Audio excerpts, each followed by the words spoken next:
The jungle around Guadalcanal was quiet that morning, unnervingly quiet. The smoke of battle still hung over the coastline where palm trees stood splintered and blackened.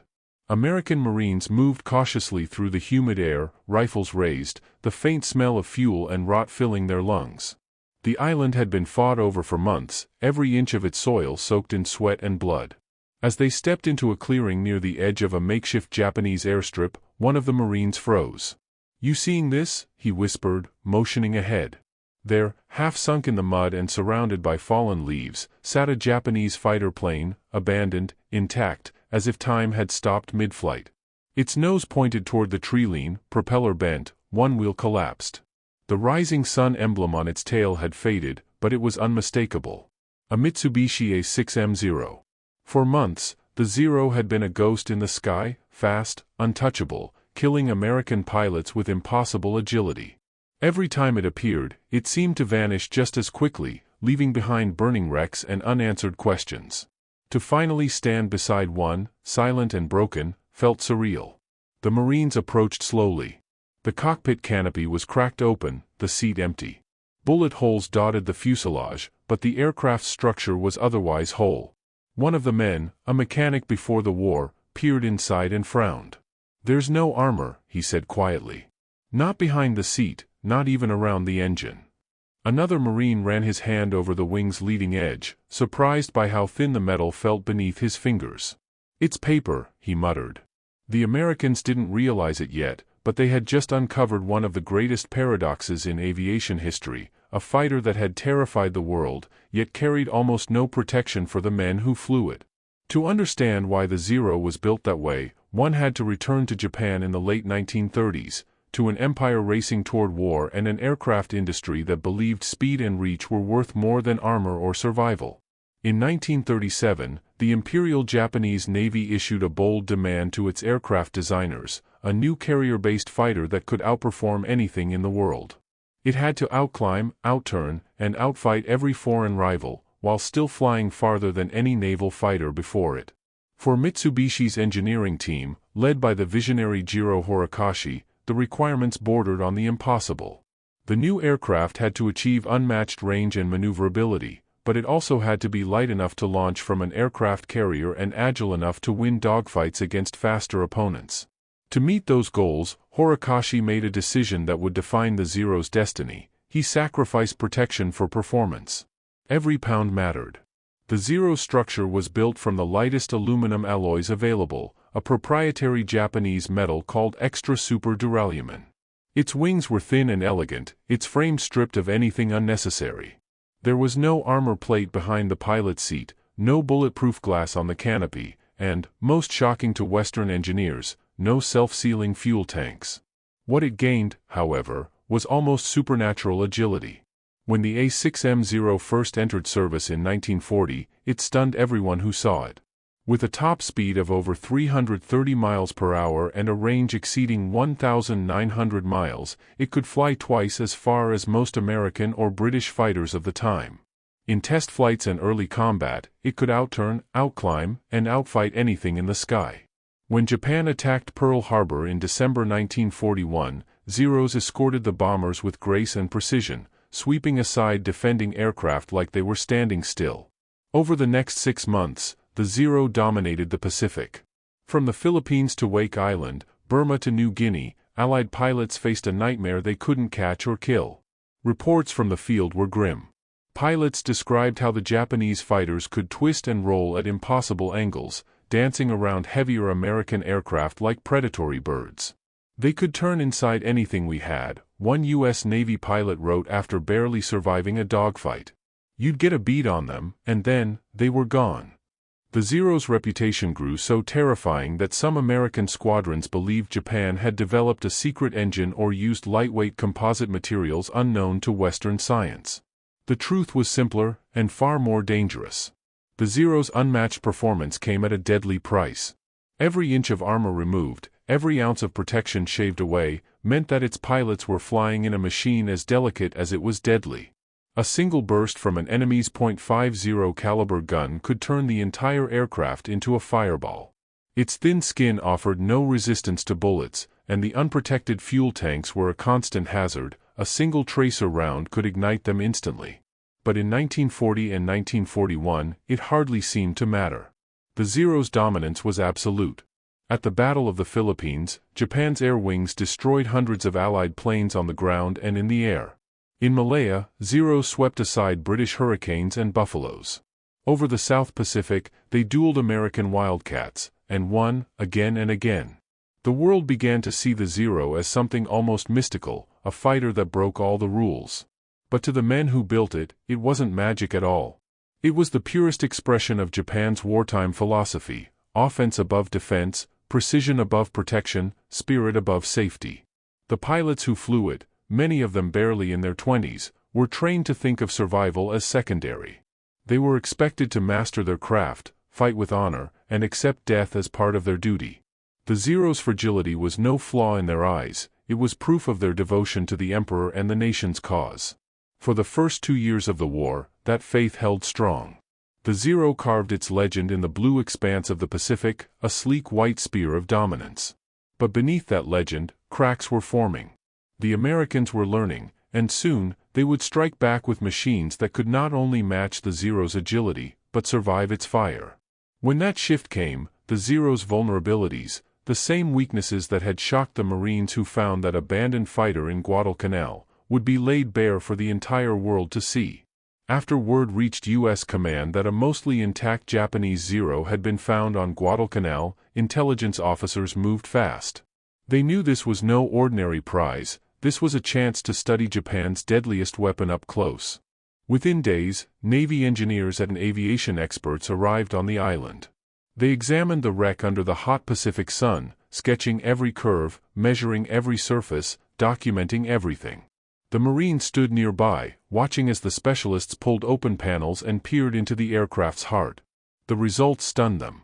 The Zero's construction was unlike anything they had ever seen. The fuselage ribs were impossibly thin, the cockpit bare and functional, every inch designed to save weight. There was no armor around the pilot's seat, no protective plating for vital systems, no rubber in the fuel tanks. It was speed, and nothing else.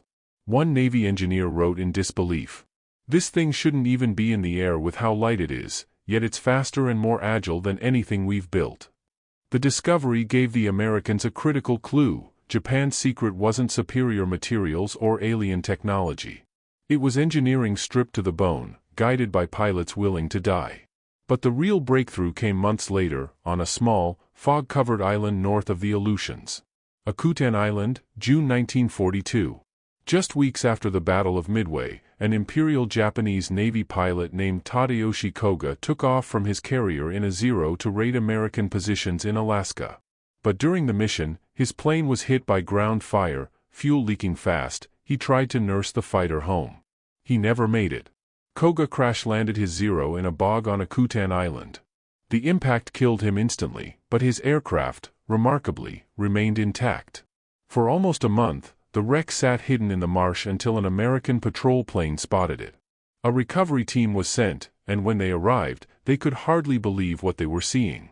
A complete, flyable Mitsubishi A6M Zero, the first one ever captured in perfect condition. It was carefully salvaged and shipped to the U.S. mainland, where engineers and test pilots at Naval Air Station North Island in California got to work.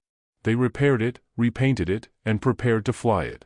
The aircraft was given a new designation, At-1, but to everyone who saw it, it was still the enemy's ghost. When the Zero finally took off under American control, the pilots were shocked again, but this time, they understood. The aircraft climbed like a hawk, turned with barely a touch of the stick, and seemed to defy gravity. But every move came at a cost. Push it too fast, and it lost control. Dive too hard, and it shook violently.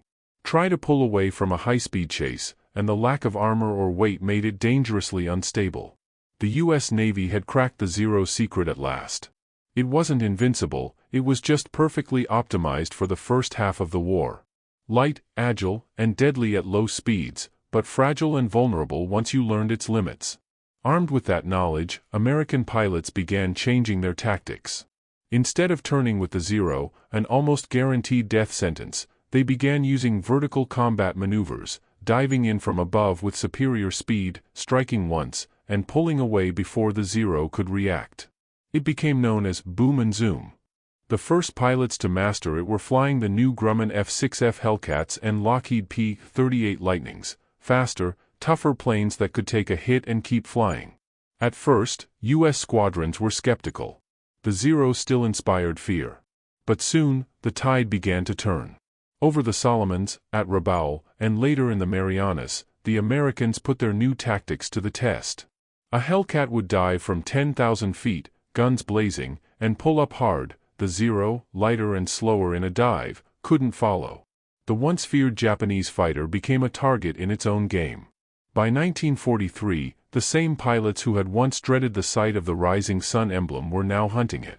At Guadalcanal, where it had all begun, Marines still told the story of the first Zero they found, the one sitting quietly in the mud, its pilot long gone. That machine had revealed more than any interrogation ever could. It showed that Japan's brilliance in design was also its greatest weakness, perfection without protection, agility without forgiveness. As American engineers refined their fighters and their pilots mastered new tactics, Japan tried desperately to adapt. They added armor, thicker skins, and even self-sealing fuel tanks to newer models like the A6M. But it was too late. The Zero's magic, the very thing that made it untouchable in 1941, was gone. Heavier versions couldn't turn as sharply. Their range dropped. And without experienced pilots to wield them, they became just another target in the sky. By late 1944, the once unstoppable A6M Zero had become the plane of last resort, often flown by young, barely trained men sent on one-way missions. The Zero, once the symbol of Japan's dominance, became the face of its desperation. When the last months of 1944 came, the Pacific sky no longer belonged to Japan. Where once the Zero had ruled unchallenged, now the air thundered with Hellcats, Corsairs, and Mustangs, machines born from the hard lessons learned since that first wreck was examined on Guadalcanal. The contrast was haunting. In 1941, the Zero had been a ghost in the sky, invisible until it struck, its guns flashing, its wings slicing through clouds with impossible grace. But by 1945, it was a relic. Its pilots were children, its factories starving, its nation bleeding. And yet, the Zero remained beautiful. Even to the Americans who faced it, there was an undeniable admiration, a kind of respect reserved for an enemy who had once been perfect. In hangars across the Pacific, captured Zeros were studied in detail. Engineers dissected them with surgical precision, documenting every rivet, every fuel line, every weakness. Reports from the Bureau of Aeronautics told the same story again and again: light, efficient, deadly, and completely unprotected. When an engineer asked why the Japanese would risk everything for such fragility, a veteran pilot answered quietly, because for them, dying was part of the design. That philosophy was hard for Americans to understand. The Western doctrine valued survivability, planes were built to bring pilots home. But Japan's Imperial Navy believed differently. To them, the pilot was already a weapon, his life an offering, his aircraft an extension of his will. The Zero embodied that belief completely. No armor. No fuel protection. No fear. It wasn't a flaw, it was a statement. A declaration that victory was worth any cost. When American analysts finally wrote the full evaluation report on the captured Akuten Zero, it became one of the most influential intelligence documents of the war. Every page, every diagram, every chart reshaped how American fighters were designed and how pilots were trained.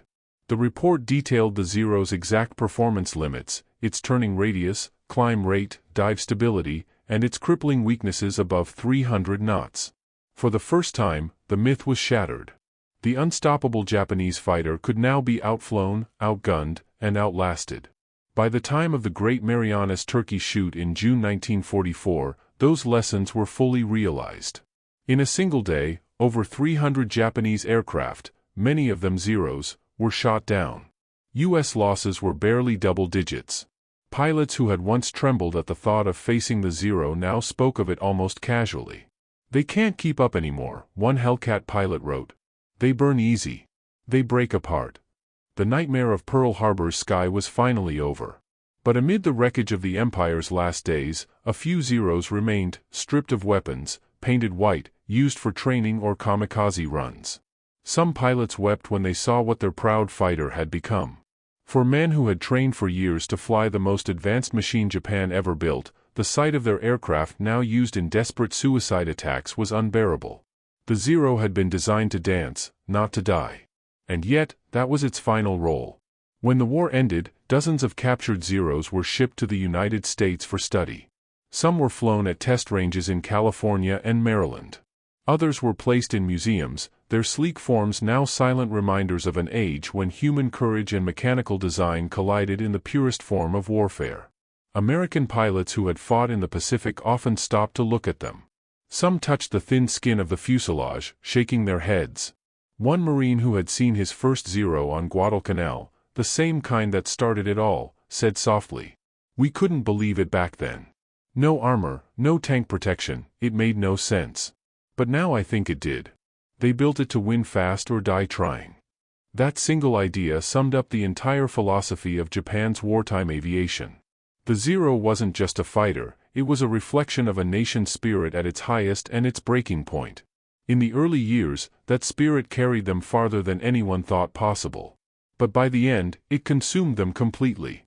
Today, the A6M Zero stands as one of the most iconic aircraft ever built. Engineers still marvel at its elegance. Historians still debate its legacy. And in the silence of museums, where sunlight glints off its faded green paint, one can almost feel the echoes of the men who flew it, fearless, fragile, and utterly devoted.